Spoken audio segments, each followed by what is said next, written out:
సమస్యగా పోతురాజు కాలువ సమస్య ఉంది. అయితే ఇప్పటి వరకు పరిపాలించినటువంటి పాలక అడుగుల మేర మునిగిపోయినటువంటి పరిస్థితి. స్లమ్ ఏరియాలో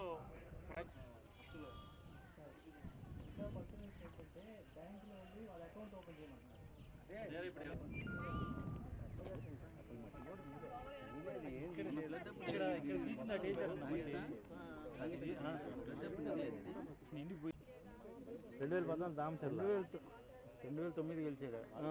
అప్పుడు 3 ఏళ్ళు 15 ఏళ్ళు కంప్లీట్. కళ్యాణ్ ఎత్తు ముందు కింద దిగి ఒకసారి కింద దిగి అయితే అంత మొత్తం కలిసి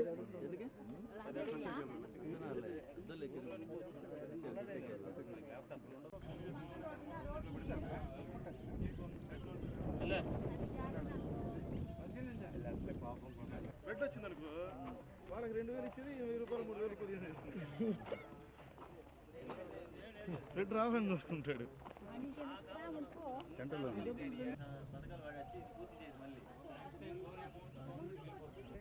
హ్యాండ్ ఆఫ్ చేయకుండా అట్లే ఉంచి బ్యాంకులో కొత్త అకౌంట్ చేసుకుంటున్నారు.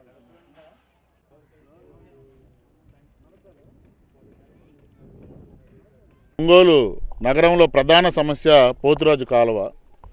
ఎందుకంటే భారీ వరదలు వచ్చినప్పుడు ఈ కాలువలో ప్రవహించే నీరు సుమారు 25 కాలనీలు నీట మునిగేటటువంటి పరిస్థితులు ఉన్నాయి. ఈ సమస్య ఎప్పుడు తీరిద్దా అని చెప్పేసి ఒంగోలు నగర ప్రజలు కూడా ఎంతో ఆతృతతో ఎదురు చూస్తున్నారు. అయినా ఇప్పటికీ కూడా ఒంగోలు నగర ప్రజలు ఆశలు నీరుగారుస్తున్నానే ఈ పాలకులు ఉన్నారు. గత ప్రభుత్వంలో 120 కోట్ల రూపాయలతో టెండర్ పిలిచినప్పుడు ఇప్పుడు ఉన్నటువంటి వైసీపీ ప్రభుత్వం మళ్ళీ రివర్స్ టెండర్ అని చెప్పేసి 90 కోట్లతో మళ్ళీ పనులు ప్రారంభించడానికి ప్రయత్నించింది. కానీ ఎక్కడి పనులు అక్కడ ఆగిపోయి సుమారు 6 నెలలు అవుతుంది. ఎందుకు మీరు పనులు మొదలు పెట్టట్లేదు? అలాగే సైడ్ ఉండాల్సినటువంటి వాలు 8 అడుగులు మాత్రమే మీరు కడుతున్నారు. ఆ వాలు మినిమం 18 అడుగులు ఉండాలి. ఇరుపక్కల రోడ్లు వేయట్లేదు. ఇక్కడ ఉన్నటువంటి స్లమ్లో ఉన్నటువంటి ఈ ఇళ్ళని కూడా మీరు ఖాళీ చేసి పునరావాసంగా వాళ్ళకి ఎక్కడో చోట ప్లాట్ ఇవ్వాల్సింది కూడా మీరు ఇవ్వలేకపోతున్నారు.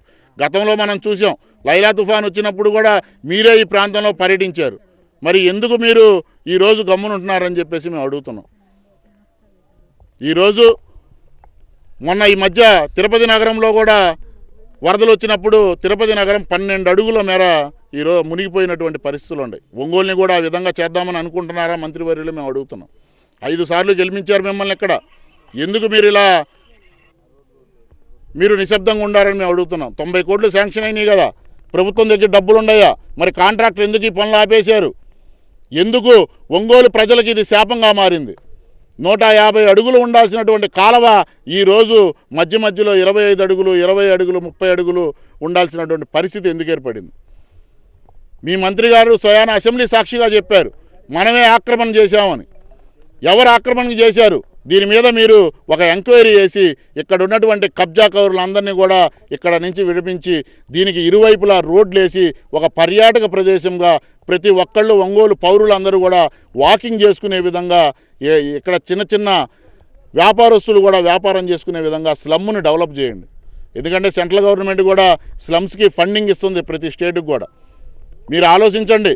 మిమ్మల్ని మంచి చేయమని చెప్పేసి 5 సార్లు ఎన్నుకున్నారు, కానీ ఒంగోలు నగరానికి చేసింది మీరు శూన్యం. దయచేసి మీ పరిపాలనలో పోతురాజు కాలువని నిర్మించండి. జనసేన పార్టీ తీవ్రంగా హెచ్చరిస్తుంది మిమ్మల్ని. లేదు మీరు చేయలేము అంటే ప్రజలకు ఇది శాపంగా మారిద్దంటే రాబోయే రోజుల్లో జనసేన ప్రభుత్వం వచ్చి ఈ పోతురాజు కాలువని పవన్ కళ్యాణ్ గారి నాయకత్వంలో నిర్మిస్తామని చెప్పి మేము హెచ్చరిస్తాం.